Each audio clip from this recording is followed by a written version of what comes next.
Greetings, welcome back. Just thought I'd jump on here for a few short minutes to do a contest entry. Eric Bauer has hit a milestone of sorts 2,000 subscribers. Congratulations, Eric. Uh, Before I did this channel, I watched the shit out of vinyl community videos. At the beginning, it was a lot of the more well-known ones with the giant subscriber counts. But I found that a lot of those, they were showing stuff that was a little too mainstreamy for my tastes. A lot of Beatles, Floyd, Zeppelin, like Miles Davis, and stuff like that, which is great. I mean, I was just stoked that there were people out there that were passionate enough about collecting records to bother making videos and show them off. But what they were showing isn't really my thing. So as I dug deeper, I found there was a metal community as such. And within that metal community was a small group of people that show records that are more akin to my liking, a lot of punk and hardcore and whatnot. So, Eric Bauer was one of those people. Since then, I've got to know him a little bit better, and dude rules. He's great taste in music and movies, totally knowledgeable about what he's showing. Politically, we're in the same lane. All in all, it's a win-win even knowing the guy. So he deserves every subscription he gets, and I hope he gets another 2,000. His contest is to show 4 records that mean something to you, but one of them has to have a cop on the sleeve. So I started out here. The first one, I'm going to presume that this is an introductory record to punk for a lot of people. Originally came out in 1982 on Cherry Red Records. It's Burning Ambitions, A History of Punk. It's a double LP compilation. The significance of this record is that it is the first punk record I ever owned. I got it in late 1984. When I went to school, I had to take public transit. So on my bus, there was a guy who was like I think he's a year older than me. But he was kind of a new romantic guy. Like he was into like British synth pop and shit. And he got wind that I liked punk because I was aware of punk before this. I was into it.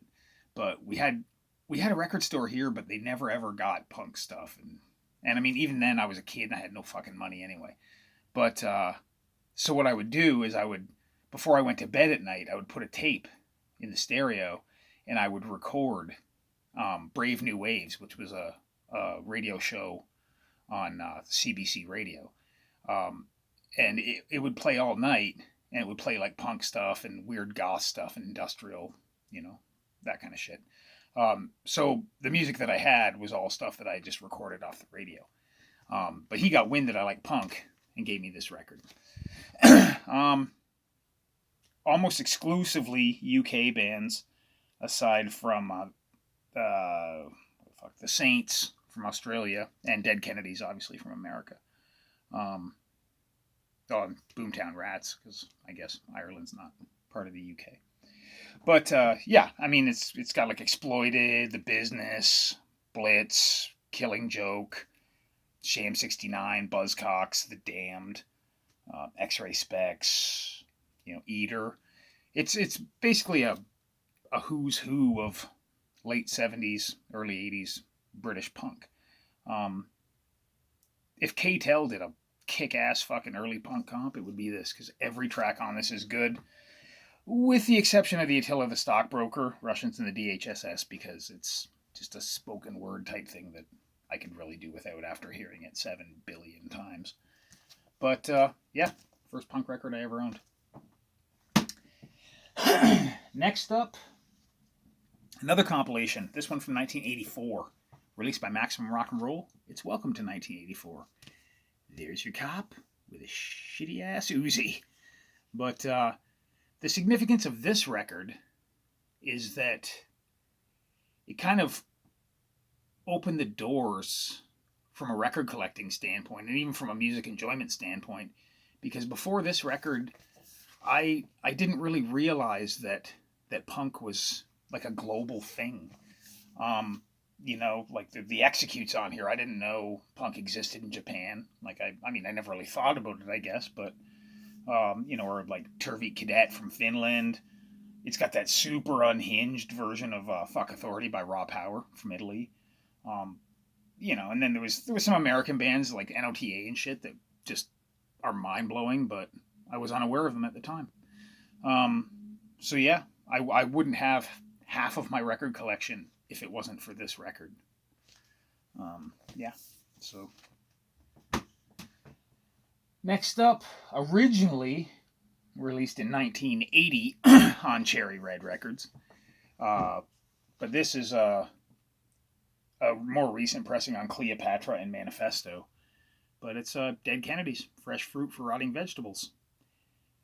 This record caused me to be more politically aware. I mean, I hadn't really thought of politics before I heard this. Like, it just wasn't a thing that I ever really paid attention to. I was still pretty young. But this caused me to kind of, think outside the box and kind of look at, be more critical of things, especially, governmental things.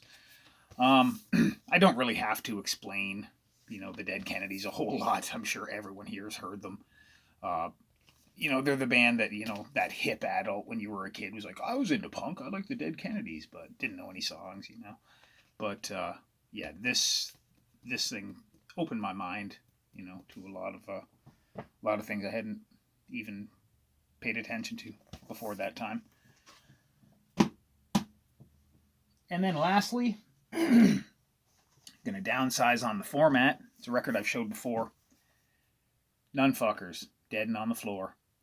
It's from 1987. It's a self-released by these guys. They were from Waterloo, Ontario, which is just down the highway from where I am. The significance of this, the reason it means something to me, is that it's the first the first record I ever mail ordered. Well, actually, it's the first record I ever mail ordered and received. I had ordered one from a Western Canadian band called Artificial Life before this, but they never sent it to me or never got the money or whatever. Because you had to actually put cash in a fucking envelope back then. So I didn't even order records through the mail until 1987. I had discovered that there were record stores in London, which is near me, and that's where I would buy all my records, but not till 87 did I do mail order. And this was the first one I got, and it kicks fucking ass, really. It's thinly produced, fast, hardcore punk, super snotty vocals. Drums sound like they just set up some pots and pans and beat on them. But, yeah, that's a great record. If you ever get a chance to get it, get it. So, I guess that's all. That's all I got. So, yeah. Again, congratulations, Eric. And for all of you, have a good holiday.